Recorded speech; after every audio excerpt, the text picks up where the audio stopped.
Hello, everybody, and welcome back to my channel. I am Coach Lilia. I am a narcissistic abuse recovery coach for men. And in this video, I'm going to be talking to you all about the key differences between is your woman a female narcissist or is she a sociopath? Because it matters, because a sociopath is much more dangerous. They don't have any remorse. They don't care about what other people think. And they're driven by, there's a different intention there. They want control. They want dominance. Okay. And they will get there anyhow, because again, they don't care about what other people think. A narcissist is driven by admiration, the need for validation. They want for others to put them on a pedestal. They want to be the center of the universe. Okay. So sociopath, different story. They are driven by power. They are driven by desire for dominance. They want other people to be submissive to them. They actually are very sadistic people and they want to hurt other people on purpose.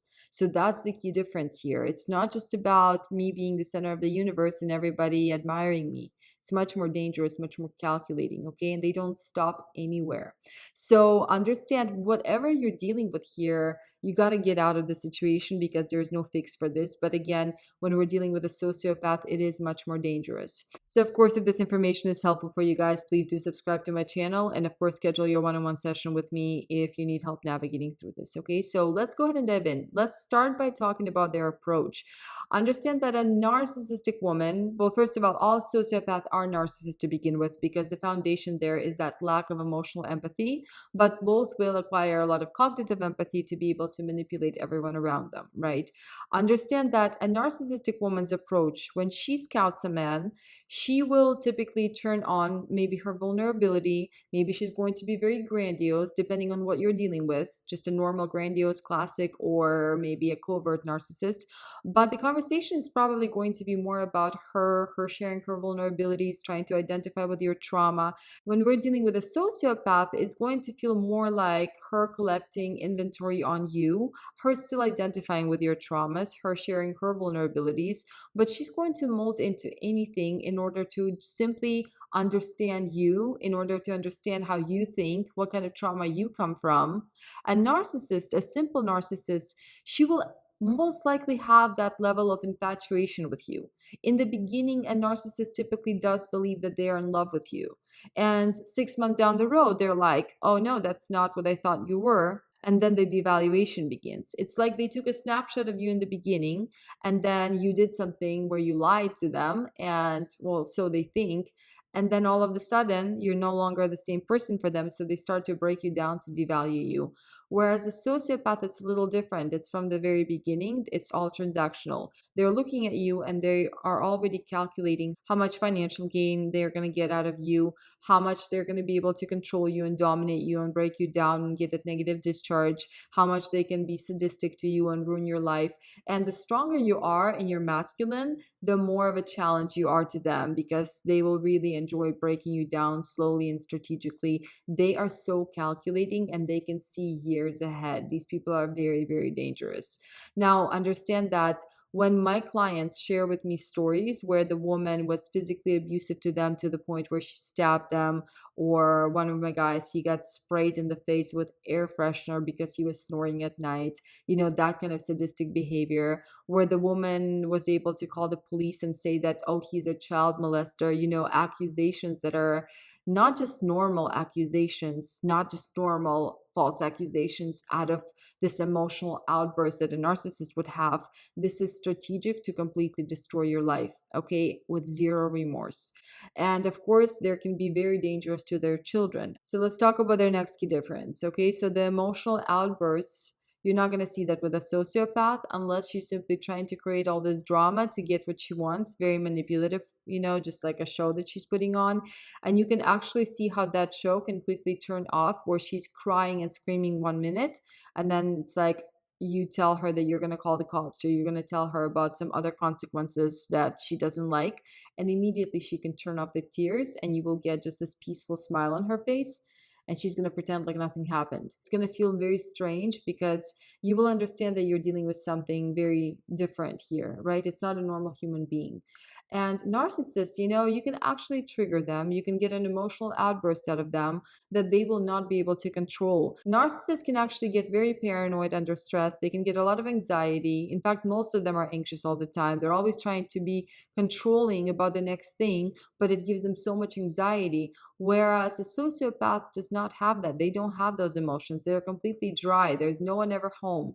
And you can even see that in their eyes because there's this sociopathic stare, this glare that they have where they're very calculating, where they have to remind themselves to blink when they're talking to you because they just feel nothing. They're never uncomfortable around other people. So they can just stare at you, stare you down, glare at you. You can only see rage in their eyes. That's the only emotion you can really see in them. Okay, that's about it. The body language actually gives away a lot about these people. Okay, narcissists will maintain the eye contact for their confidence and for admiration to get your attention. However, a sociopath will maintain the eye contact because they simply don't have the need to break eye contact. Their stare is very, very predatory. That's what it looks like. You literally feel like you're being looked at, stared down at by a predator who's trying to simply dominate you with their eyes. Facial expressions is another one that can give this away. So for a narcissist, for a normal, especially for a grandiose narcissist, the facial expressions can be very exaggerated because again, they don't actually understand emotional empathy. So they're basing it off of cognitive empathy, everything that they have learned. And a sociopath doesn't care. So they're not going to try to exaggerate their emotions. They're not going to try to do that. So unless a sociopath is trying to manipulate with their emotions, their face is typically going to be very neutral. Unless they're trying to manipulate, then they can deceive you with anything because these people are very, very intelligent. One of the biggest ones you can pick up on is the tone. So a narcissist will typically have very exaggerated tone, a lot of emotions in their tone. A narcissist will typically be talking about themselves. They will typically dominate the conversation by talking about themselves, whether they're grandiose and they're talking about all the amazing things in their life, or they're very covert and they're talking about all the vulnerable things in their life. Okay, understand that she's going to dominate the conversation most of the time. So if you just pay attention, you can understand what's going on, because if you start talking, it's not really going to be reciprocated. It's not really going to be a two-way conversation. Whereas a sociopath is going to be much more strategic and precise about what information they're actually going to reveal. They will often be very, very quiet and reserved, and they will simply be collecting the information on you. And their tone is always going to be very, very neutral as well. So understand that. So you can pick up a lot on that. So the best way for you to test what you're dealing with, I think, is you need to look at her emotional stability versus instability. Okay. Again, narcissists, remember, if you trigger her, with some constructive criticism, if you disagree with her, if you corner her and she has to apologize, if you expose her with something, understand a narcissist will start to spin out of control. She will start to get angry. She will be yelling. She will be screaming. She might even be crying. Whereas a sociopath is typically going to be neutral. They're going to maintain that zen, but you will see rage in their eyes because they're going to be calculating how they're going to punish you, how they're going to destroy you after. Okay, understand you can't fix this. You can't fix narcissism. You can't fix sociopathy. Sociopaths are much more dangerous because again, they don't care about what the other people think. They don't have remorse. So imagine if you live your life and you truly do not care about consequences, but you want to manipulate, you want control, you want power, you want dominance, and you're very sadistic because hurting others brings you joy, and hurting your husband, your partner, your children brings you so much more joy. So their calculations can be very long term. She may have calculated how she's going to drain your bank account and make false accusations and leave you with nothing and disappear maybe 12 years from today. So understand, they're very, very calculating. These are very dangerous people. Why are they the way they are? Well, it's a combination of nature and nurture. And at the end of the day, you don't have to label and you don't have to understand. You just have to radically accept and understand that it is not safe to be around her emotionally or probably physically. Okay, so I'm wishing you guys everything that you need. If you need help navigating this, schedule your one-on-one session with me if needed. The link is in my bio, and I will see you all in my next video.